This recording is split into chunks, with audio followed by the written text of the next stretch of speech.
નમસ્કાર. આજનો રીલ ખાસ આપણા ડાયાબિટીક મેંગો લવર્સ માટે.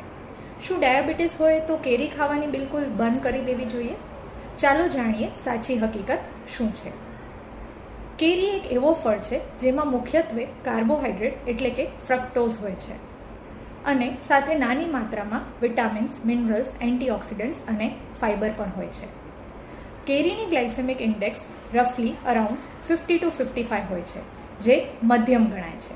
એટલે કે કેરી ખાવાથી જરૂરથી આપણું બ્લડ શુગર લેવલ તો વધે છે, પણ ખૂબ ઝડપથી નહીં. સાથે કેરીનું ગ્લાયસેમિક લોડ 8 થી 9 હોય છે. એટલે કે કેરીનું સેવન મર્યાદિત માત્રામાં આપણે કરી શકીએ છીએ.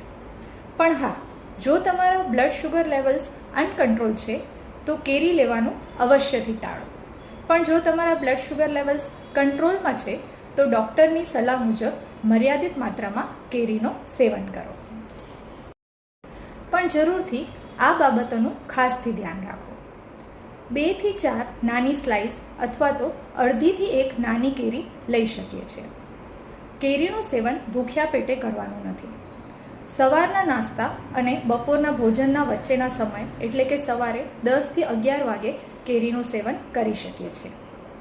અથવા તો સાંજે 4 થી 5 વાગે જ્યારે પણ ભૂખ લાગે ત્યારે પણ નાની માત્રામાં કેરીનું સેવન કરી શકીએ છીએ. પણ રાત્રે સૂતા પહેલાં અથવા ડિનર પછી કેરી લેવાનું ટાળો.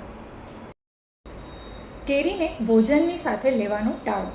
પણ જો તમને ભોજનની સાથે લેવાની ઈચ્છા હોય તો તે સમયના ભોજનમાં બીજા કાર્બોહાઈડ્રેટ્સથી તેને રિપ્લેસ કરો.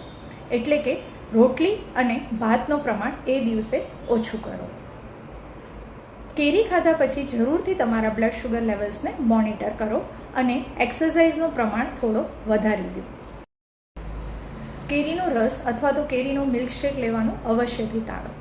તો યાદ રાખો, કેરીનો સ્વાદ તો જરૂરથી માણો, પણ ખૂબ જ મર્યાદિત માત્રામાં જ અને બ્લડ શુગર લેવલ મોનિટરિંગ સાથે. Thank you.